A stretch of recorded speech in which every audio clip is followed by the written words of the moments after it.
चलो बच्चों, आइए इस प्रश्न को पढ़ते हैं। किसी कुंडली का स्वप्रेरण गुणांक जो है वो 1 हेनरी है। इससे आप क्या समझते हैं? आइए इस प्रश्न की मुख्य अवधारणा की चर्चा करें। मुख्य अवधारणा अवधारणा देखिए, मान लीजिए हमारे पास में एक कुंडली है कुछ इस तरीके से और यहाँ पे मान लीजिए धारा इधर अभी इस छड़ पर आई प्रवाहित हो रहा है। अगर हम इस धारा को बदलें, अगर इसको बदलें, जो परिवर्तन की दर है अगर वो di/dt है, तो इस पूरे कुंडली में दरअसल एक विभव प्रेरित हो जाता है।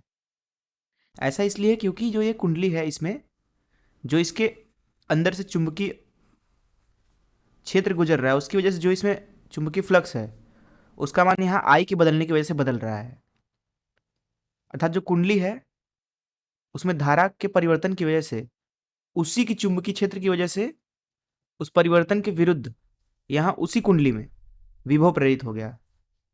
तो ये विभव प्रेरित जो हुआ है, ये सीधे सीधे अनुक्रमानुपाती होता है धारा परिवर्तन के दर के। इसका मान मिलता है हमें एल di/dt के बराबर। और ये है प्रेरित विभव का परिमाण। अगर इसको चिन्ह सहित लिखोगे आप तो इसको लिखा जाता है E बराबर ऋण एल di/dt। ऋण चिन्ह इसलिए लगाया जाता है, ये दर्शाता है लेंज के नियम को। अर्थात ये बताता है कि जो प्रेरित विभव हुआ है वो इस तरीके से होगा कि ये कारण का ही विरोध करेगा। अगर आप धारा को बढ़ा रहे हैं तो ये ई इस तरीके से उत्पन्न होगा कि ये धारा को घटाए। वहीं अगर आप धारा को घटा रहे हैं तो ई इस तरीके से यहाँ पे उत्पन्न होगा कुंडली के परितः, कि वो धारा को बढ़ाए। तो इस मुख्य उदाहरण से चलिए प्रश्न को हल करते हैं। यहाँ पे प्रश्न में हमसे बोला जा रहा है स्वप्रेरण गुणांक जो है वो 1 है। जैसा कि हमने देखा कि जो विभव प्रेरित होता है उसका मान है एल di/dt, और ये जो एल है इसी को बोला जाता है स्वप्रेरण गुणांक। स्वप्रेरण गुणांक, इसका मान यहाँ पे है, बोला जा रहा है 1 हेनरी है। 1 हेनरी।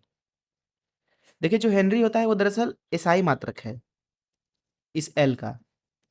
देखिए, जब एल यहाँ पे लिखेंगे तो इसको लिखा जाएगा कितना विभव प्रेरित हुआ है भागे कितना धारा में परिवर्तन की दर की वजह से।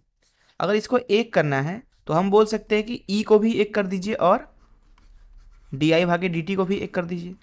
इसका मतलब यह है कि अगर आप किसी एक कुंडली में जो धारा है उसको 1 एम्पियर प्रति सेकेंड से परिवर्तित करोगे तो उसमें 1 वोल्ट का विभव प्रेरित हो जाएगा।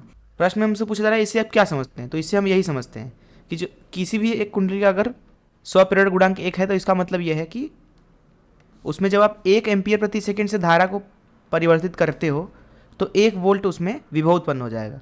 विभव किस तरीके से उत्पन्न होगा उस चीज़ को हम इस सूत्र का इस्तेमाल करके निकालेंगे, अथवा लेंज के नियम का इस्तेमाल करके। मैं आशा करता हूँ कि आपको इस प्रश्न का हल जरूर समझ में आया होगा।